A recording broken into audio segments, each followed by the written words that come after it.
So this is a heavy-duty, long-range semi-truck. And with the Tesla Semi, we want to show that an electric truck actually can out-torque any diesel semi.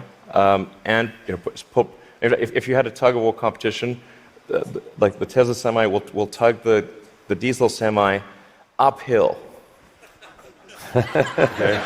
So this will be a very spry truck. You could drive this around like a sports car. There's no gears. It's like single speed. So there's a great movie to be made here somewhere. I don't know what it is, and I don't know that it ends well, but it's a great movie.